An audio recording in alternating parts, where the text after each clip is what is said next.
लाल किशोर ने बंदूक दिखाकर रूही से जबरदस्ती शादी करने की करी कोशिश। तभी रूही को मुसीबत में देखकर नहार की याददाश्त आई वापस। तभी नहार ने रूही और लाल किशोर की तोड़ी शादी और पुलिस को बुलाकर लाल किशोर के साथ साथ दादी को भी भेजा जेल। जी हाँ दोस्तों, अब ऐसे में लाल किशोर रूही से शादी करने के लिए किसी भी हद तक जाने के लिए तैयार है। इसीलिए जब लाल किशोर रूही के साथ फेरे ले रहा होता है, तभी ये देखकर नहार को अपनी और रूही की शादी की यादें याद आने लगती हैं। तभी नहार रूही की शादी रोकने के लिए आगे बढ़ता है, लेकिन उसका सर गोल गोल घूम रहा होता है और उसे चक्कर भी आ रहे हैं, जिसके कारण नहार रूही की शादी रोकने में नाकामयाब हो जाता है और वहीं पर बेहोश होकर गिर पड़ता है। तभी नहार को बेहोश देखकर परिवार के सभी लोग नहार को उठाते हैं और उसे उसके कमरे में आराम करने के लिए ले जाते हैं। तभी रूही भी नहार के पास जाने की कोशिश करती है, लेकिन लाल किशोर रूही का हाथ पकड़ लेता है और कहता है कि तुम यहाँ से तभी जाओगी जब हम दोनों की शादी पूरी हो जाएगी। तभी रूही कहती है कि तुम मेरा हाथ छोड़ो,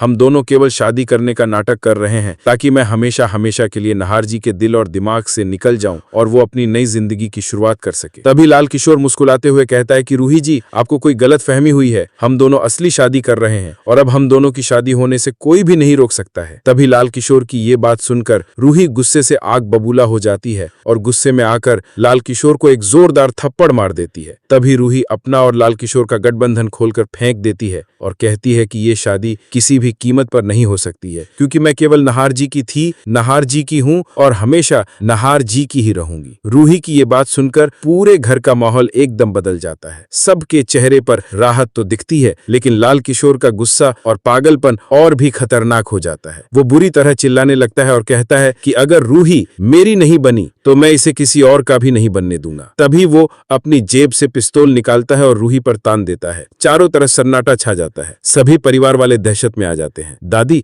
जो अब तक लाल किशोर का साथ देती आई थीं, भी डर के मारे चुप रह जाती हैं। पंडित मंत्रोच्चारण रोक देते हैं और माहौल एकदम भयावह हो जाता है। लाल किशोर रूही को जबरदस्ती मंडप में बैठाता है और पंडित से कहता है कि शादी के मंत्र पढ़ो। पंडित घबराकर मंत्र पढ़ना शुरू करते हैं। रूही बार बार नहार का नाम लेकर मदद के लिए चिल्लाती है। उसकी आंखों से आंसू बह रहे होते हैं, लेकिन उसके चेहरे पर अपने प्यार के लिए लड़ने का जज्बा भी साफ झलक रहा होता है। तभी नहार के कमरे में हलचल होती है। बेहोशी की हालत में पड़े नहार को जैसे रूही की आवाजें सुनाई देती हैं। उसका दिल तेजी से धड़कने लगता है और धीरे धीरे उसकी आंखें खुलने लगती हैं। तभी अचानक उसके दिमाग में अपनी और रूही की शादी की सारी पुरानी यादें लौट आती हैं। वो 7 फेरे, वो वचन, वो मंगलसूत्र और वो सिंदूर का पल। नहार बिस्तर से उठकर लड़खड़ाते हुए बाहर निकलता है। इधर मंडप में लाल किशोर एक चुटकी सिंदूर लेकर रूही की मांग भरने के लिए आगे बढ़ता है। रूही आंखें बंद करके सिर्फ और सिर्फ नहार का नाम पुकार रही होती है। जैसे ही सिंदूर उसकी मांग तक पहुंचने ही वाला होता है,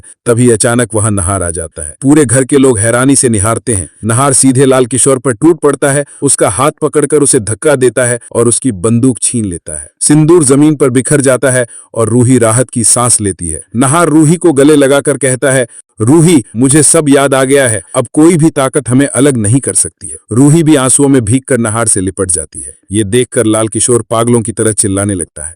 वो नहार को धक्का देकर अलग करता है और कहता है कि रूही सिर्फ मेरी है, मैं इसे अपनी मां की बहू बनाकर ही दम लूंगा। लेकिन अब नहार पूरी तरह संभल चुका होता है।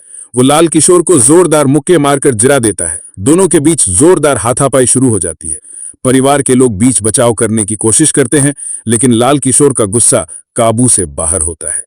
तभी पुलिस वहां आ जाती है, जिसे शायद पड़ोसियों ने गोली की आवाज सुनकर बुला लिया था। नहार बंदूक पुलिस को सौंपते हुए कहता है, इंस्पेक्टर साहब, ये बंदूक इसी लाल किशोर की है। इसने मेरी पत्नी रूही को जान से मारने की कोशिश की थी। आप इसे कड़ी से कड़ी सजा दीजिए। पुलिस तुरंत लाल किशोर को हथकड़ी लगाकर गिरफ्तार कर लेती है। लाल किशोर पुलिस की जीप में बैठते हुए भी रूही का नाम चिल्लाता रहता है। वहीं परिवार के लोग राहत की सांस लेते हैं। दादी का चेहरा पीला पड़ जाता है, क्योंकि उनकी चालें भी धीरे धीरे सबके सामने आ रही होती हैं। आखिरकार नहार और रूही एक हो जाते हैं। दोनों की आंखों में खुशी और अपने प्यार की जीत की चमक होती है। परिवार के लोग भी उन्हें आशीर्वाद देते हैं। तो दोस्तों, अगर आप चाहते हैं कि दादी का काला सच भी पूरी तरह सबके सामने आ जाए और नहार दादी को भी धक्के मारकर घर से बाहर निकालते, तो आप इस वीडियो को लाइक करें, चैनल को सब्सक्राइब करें और कमेंट में नहार और रूही के लिए ढेर सारा प्यार भेजें। और हाँ, अगर आप भी अपने परिवार की सुरक्षा के लिए एक अच्छा सा लाइफ इंश्योरेंस लेना चाहते हैं, तो कमेंट करके जरूर बताइए। मैं इस पर बेस्ट ऑप्शन बताने वाला एक डिटेल्ड वीडियो लेकर जल्द ही चैनल पर आऊंगा।